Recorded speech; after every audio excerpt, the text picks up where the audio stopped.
श्री गणेशाय नमः, श्री सरस्वती नमः, श्री कृष्णाय नमः। देखिए, आज श्रीमद्भागवत महापुराण के 5वें स्कंद का 12वां अध्याय आपको श्रवण कराता हूँ। आप प्रेम से मन लगाकर श्रवण कीजिए। बुझो पुनि जड़ भरत सो रहु, संशय मन लाए मेटो सब संदेह। 12वें अध्याय। रघुगण बोले कि हे योगीश्वर, मैं आपको नमस्कार करता हूँ। आपकी यह देह परमेश्वर के समान सब लोगों की रक्षा करने के ही लिए हैं। वास्तव में आप आत्मस्वरूप अर्थात परमानंद का प्रकाश करके आपने अपनी देह को तुच्छ समझा है। हे प्रभु, इस द्विज बंधु के वेश से आप अपने स्वतंत्र अनुभव को छिपा कर रखने वाले आप के लिए नमस्कार हैं। हे ब्रह्मन, ज्वर रोग से ग्रस्त मनुष्य के लिए औषधि जैसे सुखदायक होती हैं और ग्रीष्म की लूओं से दग्ध पुरुष के लिए शीतल जल जिस प्रकार शांति करता है, ऐसे ही मेरे लिए आपके यह सब वचन हुए हैं। इस निंदनीय कार्य के मद रूप भुजंग ने जो मेरी दृष्टि को डस लिया था, उस दृष्टि को अब आपके वचन रूपी अमृत रूपी औषधि मिल गई। इस कारण जिस विषय में संशय है वह तो मैं पीछे आपसे पूछ लूंगा। अब पहले जो आपने वेदांत अध्यात्म ज्ञान योग में सने हुए वचन कहे वह सब अति कठिन है। मैं उनको कुछ भी नहीं समझ सका और उनको जिस प्रकार मैं भली भांति समझ सकूं उस रीति से आप उनकी व्याख्या कीजिए। इस विषय को जानने के लिए मेरे चित्त में अत्यंत उत्साह हो रहा है। हे योगीश्वर, आपने जो कहा कि वहनादि क्रिया और उसका फल श्रम होना इत्यादि प्रत्यक्ष दिखने पर भी कुछ नहीं है, अर्थात कारण होने पर भी यथार्थ रूप में तत्व विमर्शनार्थ समर्थ नहीं है, सो इस बात से मेरे मन में अत्यंत भ्रांति हो रही है। जड़ भरत जी बोले कि हे पार्थिव, यह सब पृथ्वी का विकार है। जो पदार्थ पृथ्वी से उत्पन्न हुआ है वह किसी कारण से पृथ्वी पर चलने लगता है। उसको अपने जन अथवा कहार आदि नामों से प्रसिद्ध कर रखा है, और जो स्थिर वस्तु है उसको आपने मृतिका व पत्थर अथवा काष्ठादिक समझ लिया है। परंतु वास्तव में विचार कर देखिए तो उस जन में और पाषाण में कुछ अंतर नहीं है।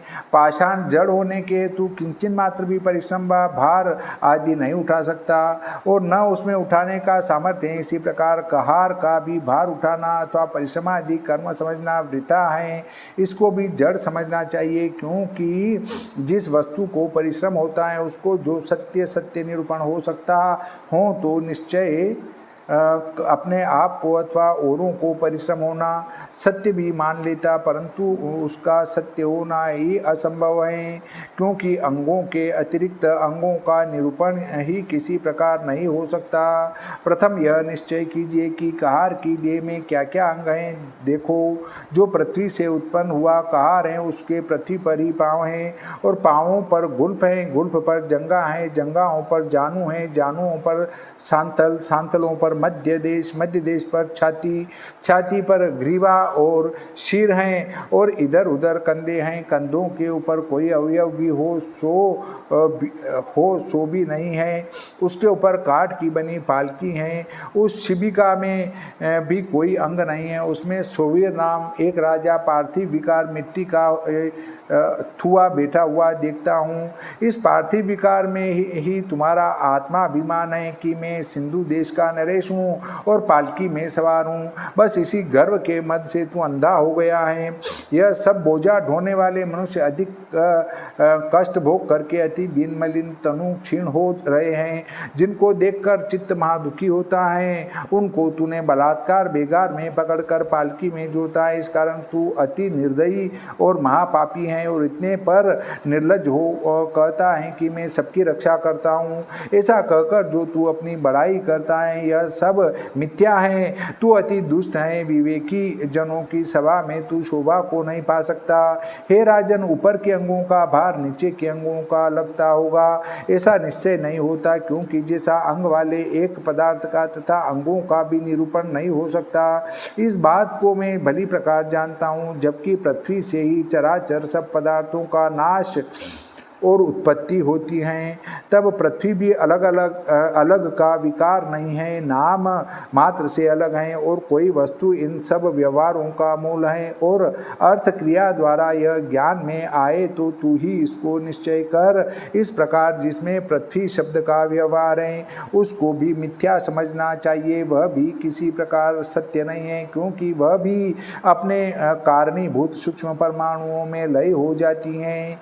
हे राजन, इससे ऐसा मत समझो कि परमाणु सब नित्य हैं। हे वीर, मन से कार्य की उत्पत्ति के लिए समस्त परमाणुवादियों ने कल्पित कर लिए हैं। उनके समूह से ही अर्थात पृथ्वी इत्यादि समझने के आश्रय में ही विशेष पदार्थ रचे गए हैं। हे महाराज, यह प्रपंच भगवान की माया में मिला हुआ है, इस कारण समस्त परमाणु भी अविद्या से कल्पित हो सकते हैं, परंतु किसी प्रकार से यह परमाणु सत्य नहीं है। हे राजन, आत्मा में कभी छोटा कभी बड़ा, कभी सूक्ष्म कभी स्थूल, कभी कार्य कारण और कभी जड़ता का धर्म देखकर जो दूसरा द्वैत दिख पड़ता है वह दूसरा भी मिथ्या है। द्रव्य, स्वभाव, आशय, काल, कर्म इत्यादि यह सब मूल तत्व अविद्या प्रयुक्त है। इनको तू जान भला फिर सत्य क्या है। यहाँ एक शंका उत्पन्न होती है, संसार में जो वस्तु मोटी अथवा पतली, उत्तम व मध्यम, बड़ी तथा छोटी, पाप व पुण्य, रात व दिन, हानि व लाभ, जन्म व मरण आदि जिसे जोड़ी कहते हैं, वह दो का जोड़ है, वह सब माया का बनाया हुआ है। ऐसा बचपन रघुगण राजा से भरत ने क्यों कहा? क्योंकि यह तो सब भगवान का बनाया हुआ है। बीज बिना कोई भी जीव जन्म नहीं ले सकता, इसीलिए ईश्वर की आज्ञा को प्राप्त हुई माया, उसी को मुनीश्वर लोग शक्ति भी कहते हैं। उस माया से भ्रम यह है कि विश्वास किसी का नहीं मानना, उसी भ्रम करके यह संसार उत्पन्न होता है। इसलिए बड़े योगी जड़ भरत ने माया से किया हुआ कहा। हे महाराज, विशुद्ध जिन्स के बाहर भीतर दूसरा कुछ भी नहीं है। परिपूर्ण, अपरिच्छिन्न और निर्विकार जो ज्ञान है वही परमार्थ सत्य है। उसी ज्ञान का नाम भगवान शब्द है। उस ज्ञान को ही पंडित लोग वासुदेव कहते हैं। हे रघुगण, वह स्थान जहाँ पर ब्रह्म विराजमान है, महत पुरुषों की चरण रज की सेवा किए बिना न तो तपस्या से, न वैदिक कर्म करने से, न अन्नादिक दान करने से, न गृहस्थ धर्म में रह कर परोपकार करने से, न वेदाभ्यास से, न अग्नि से, न सूर्य की उपासना करने से अर्थात किसी प्रकार प्राप्त नहीं होता। इस कारण बड़े पुरुषों के चरण रज की सेवा करने से ही परब्रह्म की प्राप्ति होती है। हे राजन, महान पुरुषों में सदा ही भगवान के गुणानुवाद की चर्चा रहती है। उनके निकट विषय वार्ता किंचित भी संबंध नहीं रहता। उस भगवत गुणानुवाद की सदा सेवा करने से वही भागवत गुणानुवाद भगवान के प्रति मुमुक्षु जनों को श्रेष्ठ बुद्धि प्रदान करता है, अर्थात भगवत संबंधी आत्मज्ञान देता है। हे रघुगण, संसार का संग तो योग का विनाश करने वाला है।